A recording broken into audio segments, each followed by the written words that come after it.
कि कोई भी सरकार आ या जाए, लेकिन जितना मूल्य निर्धारित किया गया है किसी भी फसल पे सरकार के द्वारा, तो वो उतना ही दिया जाए। कहता है पल पल तुमसे होके दिल ये दीवाना, एक पल भी जाने जाना हमसे दूर नहीं जाना, प्यार किया तो निभाना, प्यार किया तो निभाना।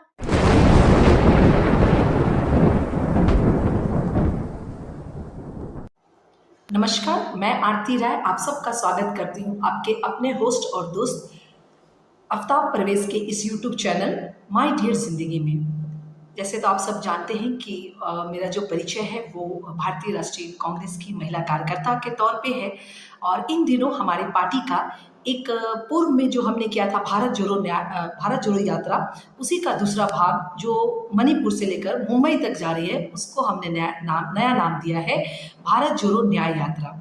इस न्याय यात्रा में हम 5 तरह के न्याय की बात कर रहे हैं, जो सामाजिक, आर्थिक, सांस्कृतिक के तौर पे है, जिसमें 5 न्याय है। पहला जो न्याय है वो है नारी न्याय की बात हम कर रहे हैं, युवाओं के साथ न्याय की बात कर रहे हैं, आर्थिक न्याय की बात कर रहे हैं और भागीदारी न्याय की बात कर रहे हैं।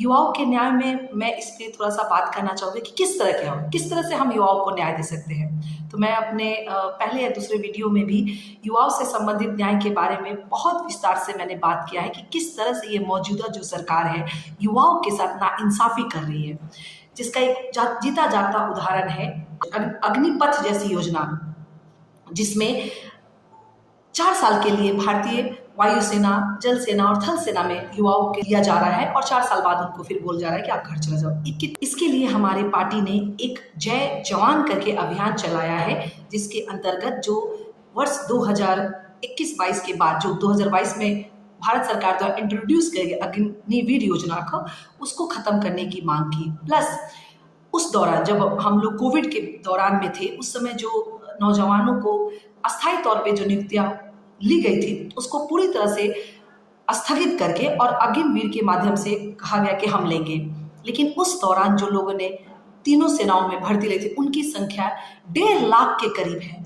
हमारी भारतीय कांग्रेस पार्टी इसका डिमांड करती है कि वो सारे जवान जिन्होंने सेना में जाने के लिए, स्थायी नौकरी के लिए सपने देखे थे, और पूरा उन्होंने फिजिकल, रिटेन, मेडिकल सब कुछ करने के बाद जिन्होंने एग्जाम में निकाला था, उन 1.5 लाख युवाओं के साथ भी न्याय किया जाए।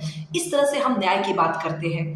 अभी इन दिनों बेरोजगारी आप जानते हैं बहुत ज़्यादा है, और बेरोजगारी को दूर करने के लिए हमारी पार्टी कहती है कि हम युवाओं के साथ न्याय करेंगे। इससे कैसे न्याय कर सकते हैं? तो अभी बेरोजगारी दूर करने के बहुत सारे कारण हैं, बहुत विस्तार से बात करनी होगी इस पे, पर मूलतः एक जो बात है जो मैं करना चाहूँगी वह है कि जो सरकारी नियुक्तियाँ थी वो बहुत कम हो गई है।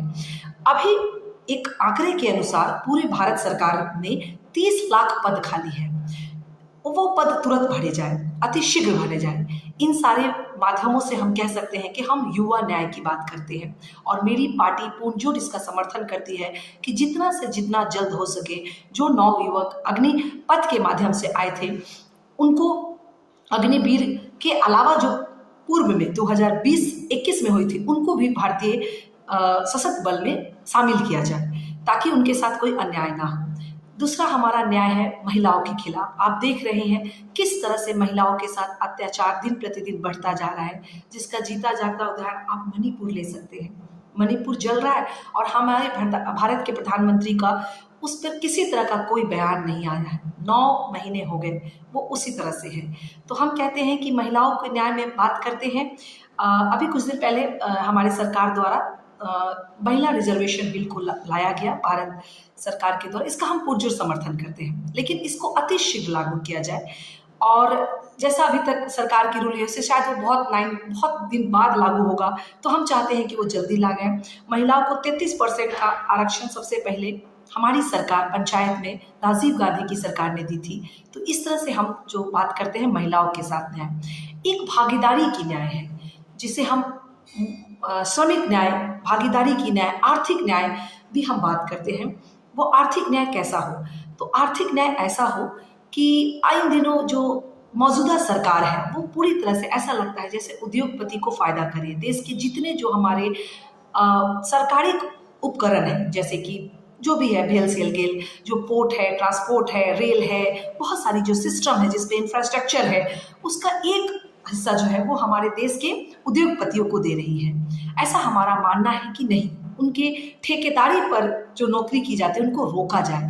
और ये जो सरकार की संपत्ति है वो सरकार के द्वारा जब PSU की स्थापना की गई तो मूलतः ये था कि ये सरकार की संपत्ति है और सरकारी लोग जो इसमें नियुक्त किए जाएंगे वो इनके द्वारा संचालित किया जाए। और अधिक से अधिक मात्रा में इसमें रिजर्वेशन का भी प्रावधान है कि वो रिजर्वेशन के माध्यम से एक गरीब, एक रिक्शा चलाने वाला, ठेला चलाने वाला भी एक आ सकता है सर्विसेज में, वो अपने जीवन को ठीक कर सकता है। तो वो भागीदारी, जब नौकरियां जब ठेके पे जाएगी तो वो उसमें एक कम पढ़े लिखे, मतलब 10+2, आप सोचिए कि इन दिनों की स्थिति ये है कि बीटेक और एमटेक करके लोग ग्रुप डी में भर्तियां कर रहे हैं। ना जाने भारत सरकार की कैसी पॉलिसी थी जिसके कारण इतनी ज़्यादा बेरोजगारी, 45 साल में सबसे ज़्यादा बेरोजगारी अभी हमें देखने को मिलता है। ऐसा इसलिए है क्योंकि सरकार की गलत नीतियों के कारण, जैसे GST, नोटबंदी, इसने हमारे देश की अर्थव्यवस्था को पूरी तरह से तोड़ दिया।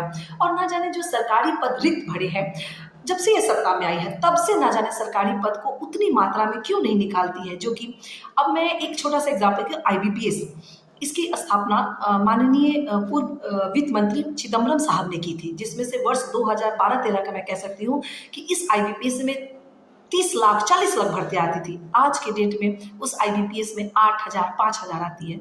ऐसा क्यों है, जबकि आंकड़ा हमारे पास है कि जो रोजगार को दूर करने के लिए बहुत सारे कारण हैं, जिसमें से एक कारण पे मैं बात कर रही हूँ कि जो हमारा एक कारण है वो सरकारी पदों में जो रिक्त स्थान है उनको तो भरा जाए और अतिशीघ्र भरा जाए। उसमें से 30 लाख पद खाली है, उसको कब भारत सरकार भरेगी? तो इसमें हम अपनी यात्रा में आर्थिक न्याय की बात कर रहे हैं कि जो हमारे पोर्ट है, ट्रांसपोर्ट है, रेलवे है, इन सारों को उद्योगपति को ना दिया जाए। जो हमारे PSU हमारे पास है उसको भारत सरकार द्वारा ही संचालित किया जाए। और अभी देखिए एयर इंडिया चला गया, इस तरह से बहुत सारी चीज़ें हैं जो बहुत ही कम औने पौने भाव पे अपने जो पूंजीपति, हमारे प्रधानमंत्री के 2 जो पूंजीपति हमारे राहुल गांधी, इसको बहुत बोलते हैं अडानी अंबानी की सरकार को दिए जा रहे हैं। और बदले में वो, आप जानते हैं कि हमारे चुनाव प्रक्रिया में पैसे चाहिए, उनसे कुछ पैसे मिलता होगा, लेकिन इससे घाटा किसका होता है? इससे सबसे ज़्यादा जो घाटा होता है वो हमारे नौजवानों का होता है, युवाओं का होता है। तो हम इसमें कह रहे हैं कि उसको रोका जाए और आर्थिक जो असमानता है, जो आर्थिक अन्याय उनके प्रति हो रहा है, उसको हम रोका जाए। अब आर्थिक न्याय का एक एग्जाम्पल मैं और आपके सामने समक्ष देना चाहूंगी, वो ये है कि इस सरकार द्वारा पूंजीपतियों का 11.68 लाख करोड़ माफ किया जाता है, कॉर्पोरेट लोन। और भारत के किसान को कितना है? 2 लाख करोड़। उस पर कोई किसी तरह का कोई माफी नहीं दिया जाता है। एक आम आदमी जब भारत सरकार से वो लोन लेता है तो पूरी जिंदगी अपने जीवन का पाई कमा के बैंकों को लोन देता है। लेकिन एक विजय माल्या है, नीरव मोदी है, मेहुल चोकसी है, इस तरह जो लोग हैं जो ऐसे सरकार को जैसे आंखों में धूल झोंक के चले जाते हैं और सरकार कुछ नहीं कर पाती है। तो मेरा ऐसा मानना है कि उन सबको रोका जाए और जो सरकारी पद है उनको भरा जाए, ताकि हम उन अन्याय, जो आर्थिक अन्याय हो रहा है, जैसे कॉर्पोरेट लोन को माफ करना, किसानों के लोन को नहीं माफ करना, इसको हम रोका जा सके। भागीदारी का न्याय भी इसी से संबंधित है।